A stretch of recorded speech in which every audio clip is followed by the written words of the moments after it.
Okay, during the conference in Cochella, the Farmworkers Conference, Black Berets were asked to do security over there. Okay, we were expecting the National Guard to go down there, and also the Hells Angels to go over there and disrupt the whole conference. So we had one of the guys walking around, in a little shaving kit. Had 5 sticks of dynamite wrapped up with about 5 rolls of electrical tape with nails, bolts, nuts, everything, and they had a 10-second fuse. His job was, the Hells Angels came in, light that, throw it, and when it blows up, it's supposed to blow up above them, so all the shrapnel will go down. That was one of the Black Berets was doing that. He was just walking around the whole conference. Nobody knew what he had. But that was, I think that should be told. You know, it's been over 50 years since that incident. So. But that's stuff we used to do. You know, we used to Black Berets. We trained in martial arts. We trained in self-defense. We'd go up to a place we called it a slan, 73 acres up on Mount Madonna, and we'd train in guerrilla warfare. And we teach our women how to shoot guns, how to take them apart, how to clean them. We'd teach them martial arts. We'd show them how to fight. You know, our women, they're our strength. You know, they were just as important in the revolution. They weren't there to cook. They were there to learn. Yeah. You know, our women were bad. You know, they were there alongside with the right in the front lines. You know, and you know this is a lot of the Black Berets are trained in martial arts. And it was, some of us continued, some of us didn't.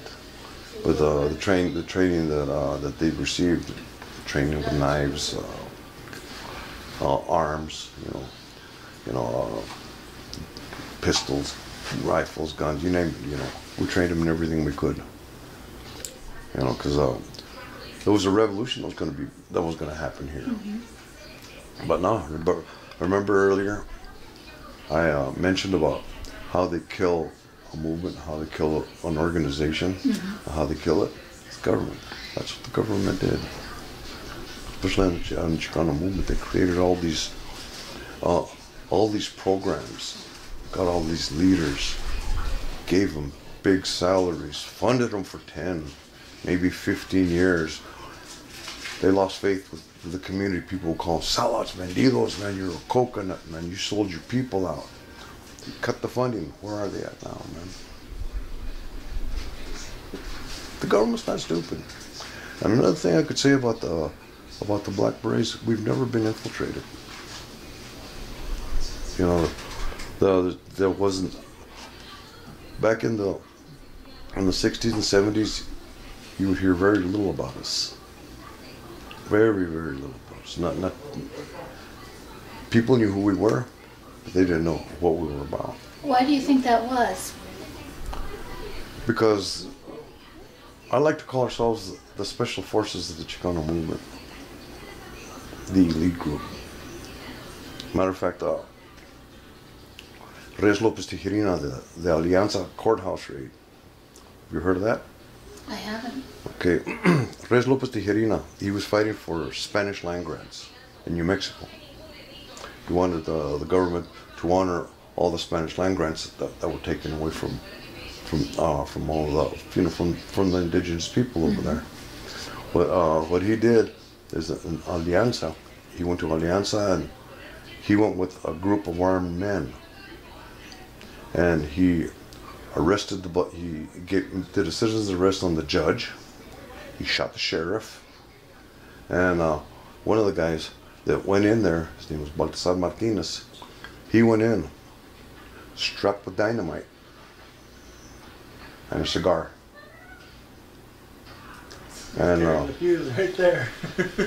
okay, and you know, and they arrested the whole courthouse and everything, and they took they took off into the hills, you know, and then they were out looking for him. You know, everybody, Reies got arrested, and a lot of people got arrested. The last person to get arrested was Baltazar Martinez. Baltazar Martinez was up in the hills. They sent the National Guard looking for him. They couldn't find him. He was special forces in the military. So he knew how to evade dogs and stuff like that. And he was up in the mountains in Nuevo Mexico. And he evaded the authorities until the governor put a reward out on him. When he got the reward, when that reward was out on him, he turned himself into his grandmother. His grandmother collected the reward. He got married with that money, and he invited the governor. Baltazar Martinez, he was a Black Beret. Intelligent man. Hmm? Intelligent man. He was a Black Beret.